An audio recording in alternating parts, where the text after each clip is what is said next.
I want to ask you, Brian, though, first, what's the biggest misconception that people have about your profession and what you do?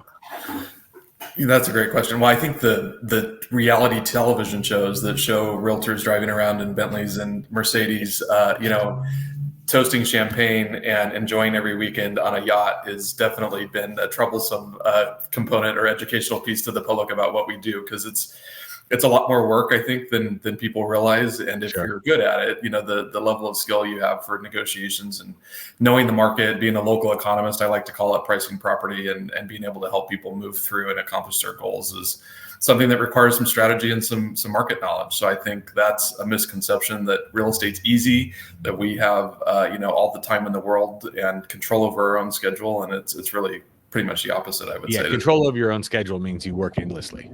That's right. Yeah. That's interesting. We'll touch on this a little bit later, because I want to talk about what life is going to look like after this summer for realtors also. And I know you've talked a lot about that, but first I want to dig in with some real estate questions. I want to introduce you. So are you ready? Are you ready to dig in? I'm ready. Yeah. Okay, let's do it. Everybody, welcome back to the Financial Insights podcast. Or I'm sorry, this is the Casual Friday. I blow this every single time, Brian. This is the Casual Friday Financial Insights podcast. We changed our name a few times. If you're listening to this or watching this, I'd encourage you to subscribe to our YouTube channel or wherever you're listening to your podcast, Apple Podcasts, Spotify, and the rest. There are links in the show notes for all of those places. I am very excited to introduce you to Brian Domingos, who is the owner of Premier Valley Realty, which is a brokerage that's been around now for 15 years, Brian? Yeah, started in 2009. So I'm going to run through you've been featured on Channel 30, KMPH, the Business Journal, Fresno Bee. If there's an outlet that talks about real estate, they come to you to ask you questions about what's going on here locally. You are the past president from last year of the Fresno County Realtors Association. Is that right? That's right. Okay. And so you were president while there was some pretty big upheaval going on with realtors. Again, we'll get to that in a little bit. Yeah. I didn't realize that you were the planning commissioner for the city of Clovis. I was one of them. Yeah. Back in the day. Yeah. Several years ago. That gives you an interesting, a different look at this. And so you've had Premier Valley Realty for 15 years, but you got your real estate license when you were 21. I did. Yeah, I was 21. I worked at one of the local Century 21 branches, and then kind of did a little detour in entitlements for a while with commercial developers and helping landowners navigate the political approval process for commercial development. And this has been a bit of a family business for you, hasn't it? Yeah, it has. Actually, my great-grandfather was a real estate broker in Malibu. How he got to work there, and I ended up, although I love the Central Valley, and there's a lot of benefits in the Central Valley. You're a long way from Malibu. Yeah, I'm a long way from Malibu, and I had some aunts and cousins, and my grandfather was a pretty big influence in my interest in real estate as well. So what caused you to start Premier Valley Realty in a bedroom 15 years ago? I always wanted to work for myself. I had kind of done a tour of working for other people and felt like I really gained some good knowledge that I could share with people by doing it kind of my own way. I always wanted to focus on customer service and building relationships. I got involved really early on in my career in the Chamber of Commerce and Fresno State Alumni Association, and that network allowed me to give back and build a company that I thought would be a little bit different in the way we did things with the client first and really trying to focus on service. So that was the goal. And, I think we've done a pretty decent job with that. So it's been fun. You've done a great job of it, because you've gone from a bedroom to a beautiful office here on Shaw that's in the Fig Garden area, and a whole slew of realtors and agents working at your brokerage, which is an interesting time for that. Yeah. And then in 2017, we ventured into property management. So that's actually become a pretty large portion of our business too. We manage about, I think, 730 doors here in the Central Valley, single family homes and apartments. So that's given me an interesting perspective too. Property management in California can be very challenging. Absolutely. And better to offload to someone who does it professionally, in my opinion, but that's another conversation, I suppose. And so you can help people. You help people find an investment property and then help them manage it. It would seem we do. Yeah, that's we great. do. Yeah. Okay, so let's get into some nitty gritty for real estate and home prices. I'm going to share my screen here, and we can kind of take a look.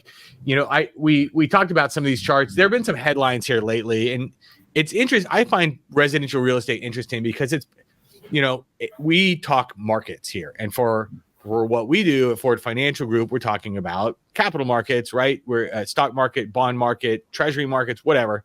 But the market's, it's a open market like real estate is. And so a lot of what we do is that's how we translate. When we talk interest rates to people or with people, we're often talking in terms of mortgage rates and what's going on. And so if I said, oh, well, the 10-year treasury is at 5%, no one knows what that means.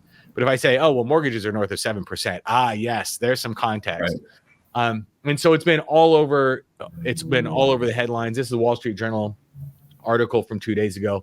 Home sales down in April because of mortgage rates moving higher. Yeah. It could also be because prices are going up. This is from Channel 30 just 2 days ago. Mm-hmm. Median home price in California is above $900,000, and then in Fresno, the median sale price in Fresno County, this is showing over the last 10 years, but is now north of $400,000. Are prices ever going to come down?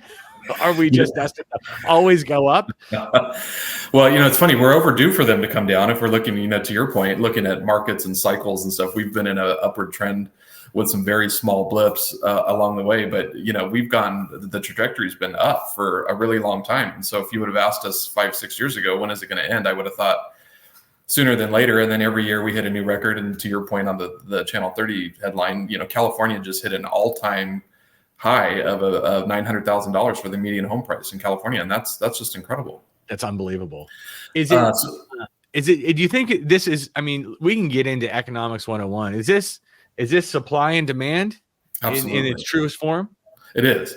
Yeah. You're, months of supply, we've looked at that. That's an indicator that I know you have a supply for there. You just pulled the graph up. So a healthy market, you want to see 4 to 6 months supply. We haven't seen that in years.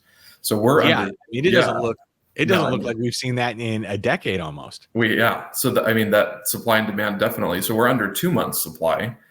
Now, the challenge is the reason that we hoped that we would have more supply. Typically spring's a great home buying season. People start to gear up to put their homes on the market early January, February, and then April, May, you really start to see inventory come on. Well, this year we didn't. And there's a challenge with the interest rates going up as sharply as they did in the Q3 and Q4 of 2022 when they doubled essentially.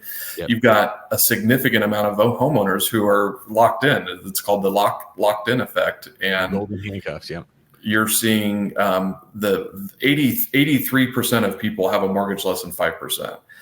And when they do the math and run the numbers at 7%, and a lot of those are in the 3 to 4 range. It's really challenging to put their home on the market and go out and find something that they're going to get the value that they would hope for when they're increasing their monthly mortgage payment. Well, if the house that you're buying has gone up exponentially and then your borrowing costs have also doubled, there's not a whole lot of incentive to move unless you're getting divorced, changing jobs, or, moving somewhere. I know we've got a demographic thing going on here where also seniors are maybe moving to assisted living facilities. But is that what you see is coming online, or is there any movement? Is there any thaw in any of this? Not as much as we'd hoped. There was some talk early on about the silver tsunami, baby boomers. We were hoping that would kind of help with some of the supply issues that we're having. But when you survey baby boomers, a lot of them don't plan to move. They like their homes, they like their communities, their golf courses nearby, their friends are down the street. Sure. They'd rather section off portions of the home they don't use and stay where they're at. So I don't know. Well, I think we're still waiting to see how that's all going to play out. But we're not seeing people move like we thought. Yeah, it's interesting. We talk with. We work with a lot of baby boomers here at our office, and there's a whole lot of aging in their own home is what seems to be the choice. I, for one, am just waiting for the day that I can go into San Joaquin Gardens and not have to do yard work and have meals prepared. It sounds great. It sounds great to me, but not to everybody else, it seems. Well, and most of, I think it's over 54%, I think, of seniors or baby boomers' homes are paid for. So, sure. Then you can transfer your tax basis. Prop 19 in California was passed, so you can transfer your tax basis if you move. But I think a lot of it mentally is just the prep of downsizing, going through your stuff, doing an estate sale. There's a lot of work to that. And I think if they're happy and they're still mobile, I always encourage clients of mine that are asking my opinion to, make a decision now while you're able and capable of being in charge of it. So if downsizing at some point is going to happen, be proactive about a plan versus waiting until somebody has to do it for you. Try to keep some of that control. But, I think you're seeing a lot of renovations people are aging in place, to your point. Shower handles, no slip tile in the bathrooms, taller commodes, all of the stuff that goes into being able to last another decade in your house if you want to. That's right. So where does that leave new home buyers? If prices have gone crazy and no one's moving unless they're dying or something, what's left for people in their 20s or, newlyweds trying to start their life and buy a house? What does this hold for them? Well, it's challenging. The other kind of thing that we thought would help save the day would be new construction. But if you look at housing starts, they're not anywhere near where they need to be. Our housing shortage is huge in California and the Central Valley. And, we have an interesting approach in California where we drive the price of the unit up through various regulations and costs of building and processing timelines and permitting and CEQA and all that. And then when we realize how expensive it is to build here, then we try to subsidize that with taxpayer dollars through down payment assistance. And while I'm a huge fan of— It sounds inflationary, Brian. Yeah, down payment assistance. I really am. I think that we should incentivize people to get on the ladder of home ownership, because if you look at the average, net worth of a homeowner, you're pushing 400,000 compared to 10,000 as a renter. So we got to get people in homes, but the challenge is, we're not looking at the root cause of why they're so expensive. So that's a political discussion that we're lobbying our friends on both sides of the aisle, both in Sacramento and DC, and just saying, let's create an environment where we can create and build more homes quicker, because we're just not keeping up with the demand. So to your point, the people that are selling have to, the people that are refinancing have to. The cash out refis right now, if you're doing that, it's probably because you're in a position where you need cash. It's not because you want to give up your 3% rate and lock in at 7%. So those lifestyle changes are driving some of, and there's people that are leaving California as well. Although the Central Valley, when you look at affordability, it's challenging for those that live here with a median income of $63,000. But when you look at the rest of the state, we're a pretty good deal still. Sure. When you're dealing with people, just anecdotally, are there a lot of folks who are coming from the Bay Area or coming from Los Angeles or Southern California? We've seen there was during COVID for sure, when people could work from home and they wanted more space and they were feeling like they would never be able to go back to the office. We did see a lot more interest in people that wanted larger lots and, a little bit better quality of life. But, that a lot of that has slowed down.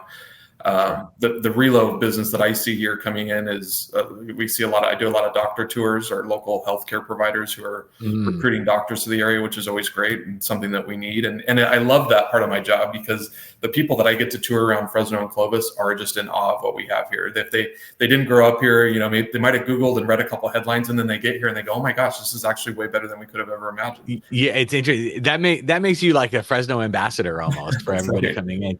Yeah. I can say, Big Garden Swim Racket got a new tennis pro, and he was coming from Florida, and his wife had read a bunch of things about Fresno, and it made us sound like, the armpit of California, and they love it. They absolutely love it. They love the schools that their kids are in. They love the warm weather. Granted, they haven't been here for like a forest fire, but they really do like it. And there are things here that we have to offer. Is that who you're seeing now? Is like people moving here more than anything?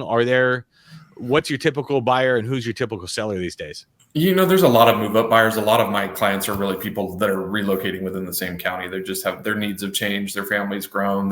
They want to be closer to parents maybe, or they're looking, in some cases to buy a property to have a parent come and live with them. The challenge is, that kind of upper end price point now. They have to sell their home and lose their rate, and so we're seeing that upper end is, depending on the client. If it's a move up client and they've got to sell a property that's say, 5 to 650 and to go into a 8 to $1 million, it's a tough. The crunching those numbers are tough. So we're seeing some stagnation, I think, in there, but.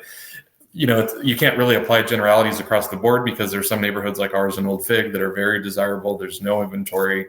Families looking to move in. Northwest, what's going out there with, San Joaquin and the revamp that they're going to do out there, that's become extremely desirable and highly sought after. So it's kind of a case by case basis. And you probably hit people also that have done well for themselves over their careers and are maybe price insensitive and rate insensitive, because if they're financing, they're not financing a whole lot and they just say, hey, I want to move. I don't care about the cost, and find me the right place. Right. Well, and on the, very high end, which in Fresno, $1.5 million used to be a ton of money. Yeah. I just put a $3 million listing on the market 2 days ago. I've had 6 showings in 2 days. It's unbelievable. Really? And the demand for that is what I would have seen, on something that was 400,000 back then. So it just really goes to show you that, and cash, we're seeing a lot of cash in the market at that price. Interesting. Point. Local cash. Yeah. So it's just, to your point, if they want it and the need's there, people are moving. I think people are experiencing how they live differently now. They want more amenities and want to be able to enjoy their family and their friends. Yeah. COVID has definitely left some lasting changes in what people need and what people want. Yeah. So I'll give you 2 more real estate questions, and I want to ask what's on your mind this week. 5 years, 10 years out, are you even able to forecast that far? I mean, if someone asked me, what's the market going to be like in 10 years? I'll say up, because now it may go down in between 1 and 5 years or 1 and 10 years, but it'll be up. What do you think about is this logjam going to relent in the next 5 years, you think? I am. Or does this all have to do with interest rates and we're just waiting on that? Yeah, I think interest rates, buyers are very sensitive to interest rates, so they have to be. It affects their pocketbook and their affordability and what they get. So there'll always be sensitivity to rates. I think, 25, I don't know that we'll see a huge change. I think the rest of this year is going to be just what we've got, more of the same.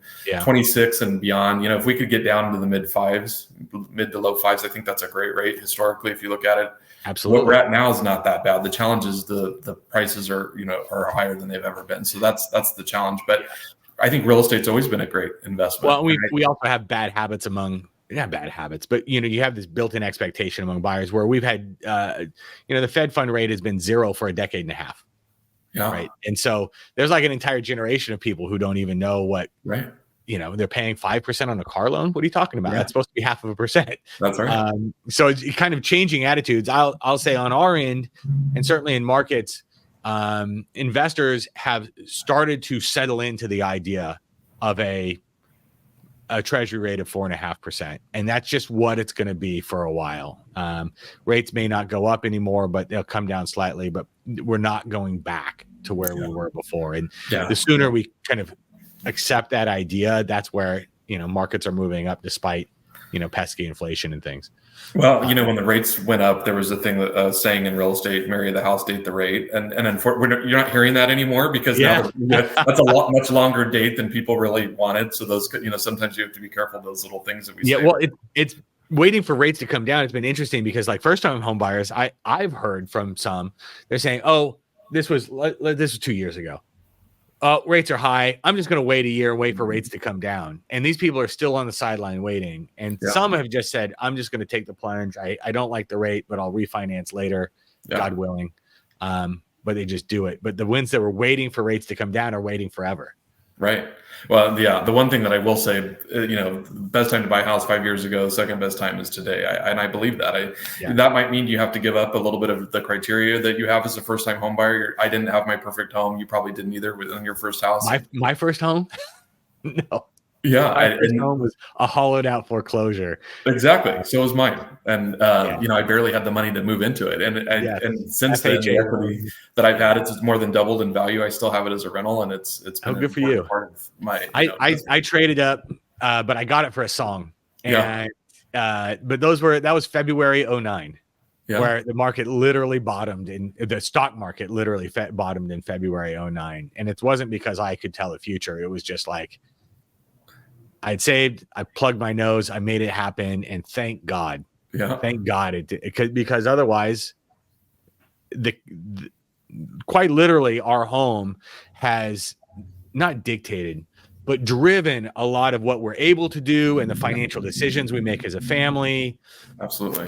The equity that we built, over however 15 years, it's been a huge part of our financial picture. As it is for everybody, right? It is. I mean, a lot of your clients are much more probably forward thinking and have done a lot of more financial planning than most of America. But most of America's biggest savings account is the equity they have in their home. Yep. Yeah, absolutely. And while it may not be true of all of our clients, the equity, it's not whether it is all of your savings, but it's simply how big of a percentage of your your assets. And I don't care who you are, it's a big percentage. That's right. Yeah. Okay. Last question, real estate related. Help us understand the ruling by the court on how realtors get paid, how buyers agents and sellers agents, and how this is affecting real estate, because we know it's important. Yeah. I'm glad you asked. So I have the gist, but I don't think this is on a lot of people's radars, even though I think it's pretty impactful. Yeah, it is. It's huge. And depending on the headline you read, there could be a huge misconception of what actually happened. And so it's good for realtors to talk about it. So we lost a lawsuit, and by we, I mean the National Association of Realtors and some of the largest brokerages across the nation, Keller Williams, Anywhere brand, which has a whole host of Sotheby's, Century 21, Coldwell Banker, et cetera. Yep. And the premise of the lawsuit was that by paying a commission to both the buyer's agent and the seller's agent, that homeowners were losing equity and funding basically a side of the transaction that was negotiating against them, and that by taking their equity, they felt like they were entitled to a class action lawsuit, and they won. And that we were shocked. I think the National Association of Realtors, which is the largest lobbying association in the country, one of the most powerful, had a great group of attorneys who I think, this is my opinion, maybe didn't take it as seriously as they should have, because in less than 2 hours, the jury came back with a verdict not in our favor. And we are here in the aftermath of that, trying to show not only our value, but why the system that we've had for decades is a good one. And so real estate, let me start with real estate commission has always been negotiable. There's a menu of real estate brokerages from entry only into the MLS, and you do all the work as a seller, to full service, which is what my firm does. And so we market it, we negotiate for you, we help you, guide you. And which is, I'll interrupt Brian, which is I think what most people want or expect, even knowingly or unknowingly, when they're seeking help with the real estate process. They don't just want help filing some paperwork. It's, tell me if I'm paying too much, and what should I be looking at? I mean, there's a lot there. There's a lot there. There's a lot of legal requirements in terms of material facts that need to be disclosed, and knowing what those look like and how to describe them. And, so there's a lot of value. I think the real estate industry has done a bad job of showing that, because we just go to work and do what it takes to get the job done. And we're hoping that the client doesn't feel a lot of that stress, although, of course you'll feel some of it, but what we are left with now is having to explain in more detail. The good news is, so just like a seller signs a listing agreement, a buyer will now sign an agreement with their realtor, which just says, this is what you're going to do for me. It's kind of like an employment contract. This is, and I get to tell the buyer, this is the fee that I charge. Where that conversation with the buyer hasn't been as prevalent, because it's typically coming out of the seller's proceeds. And our argument in the industry is that it should still continue to. And would it come in the form of like seller concessions or something like that? It could, and it's still, it's still legal for the seller to pay. So I think some of the headlines, if you read, Wall Street Journal said, this percentage is gone, and agents are no longer going to be making any money. The truth is, a seller needs both representation on their own, and they need as much exposure to the market as they can to allow other realtors who have qualified buyers to come to the property and make an offer, right? So when you hire a realtor to sell your house, that realtor isn't necessarily going to be the one that writes the offer. And that doesn't mean that they don't have value. That means that they're protecting you on your side, and they're negotiating with a peer on the other side that's going to get you the most amount of money in the shortest amount of time, because that's what we want as a seller, right? So my point to my sellers now is we can certainly have a conversation. There's no fixed rate commission. You can offer a commission to the buyer's agent that's different than what you offer mine. However, my advice is that we do it just the way we've always done it. Well, it's almost like, the seller offering to pay closing costs or something like, right? Yeah. Isn't that's kind of how it would be working? It is. Yeah. And you want to incentivize people to show your property. Yeah. I mean, that's the best way to describe it. That's an investment in selling your home for more money.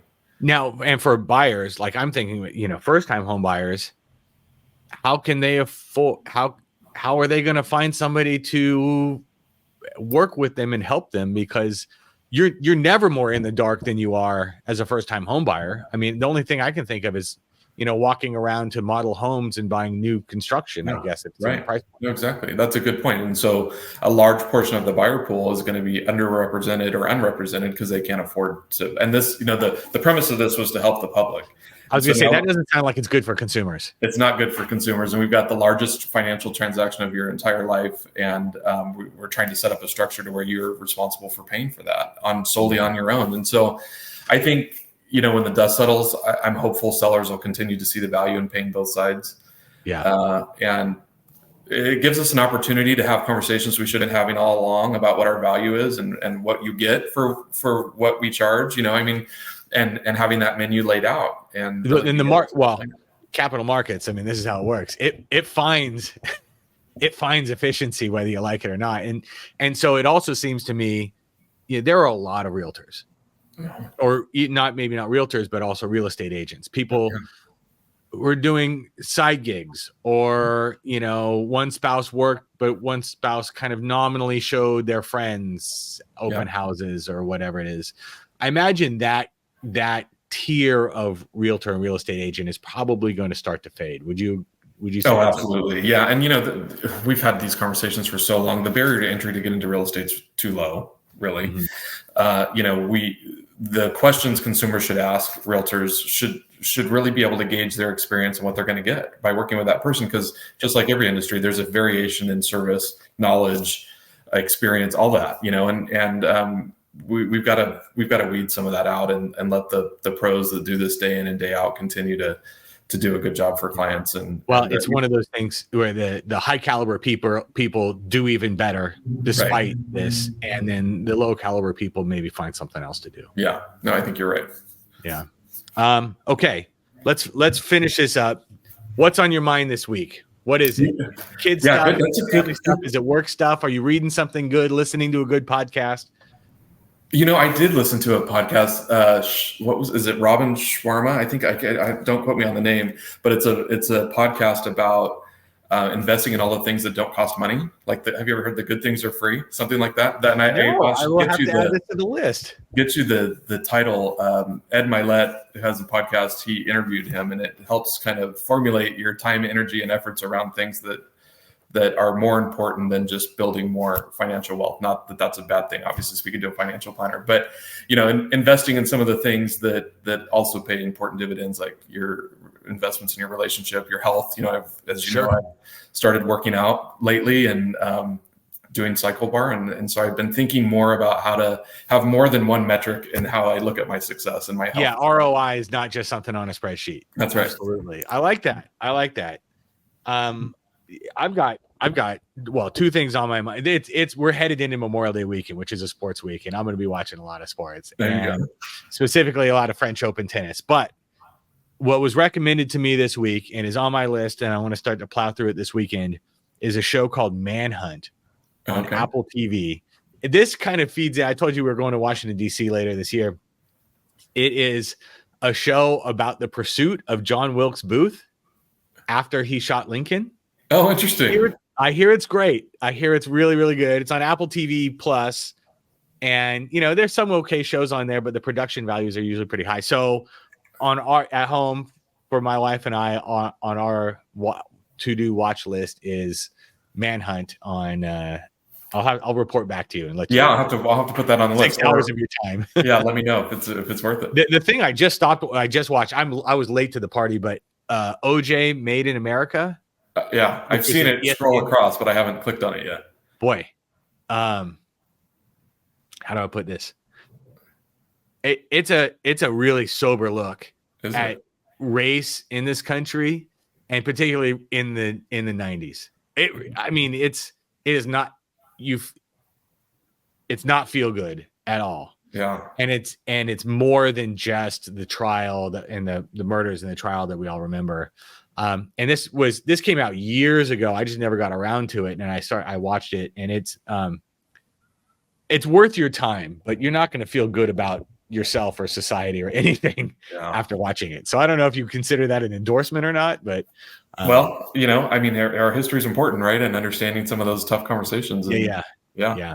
So hopefully the assassination of a president will be lighter fare, I guess, this weekend. I don't know what I'm watching. You're kind of in a dark place here, Brian. I guess so. I don't know. I mean, I'm really not. I feel it. Yeah, I'm really not. Brian, thank you for doing this. I really appreciate it. I think this really does bring some value and some perspective that certainly, we can work at the edges. And I know buying a house is often a financial consideration, and that's where the finances come in, and we talk with our clients about how this works as far as their financial picture is concerned. But you are the boots on the ground person doing the work to help these people build wealth.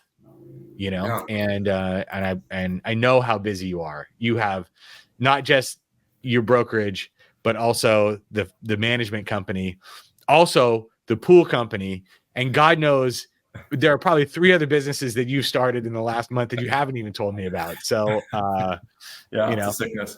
I will let you go so you can kind of get your weekend started. But I appreciate you taking your time. No, absolutely. I enjoyed it. Thanks for having me.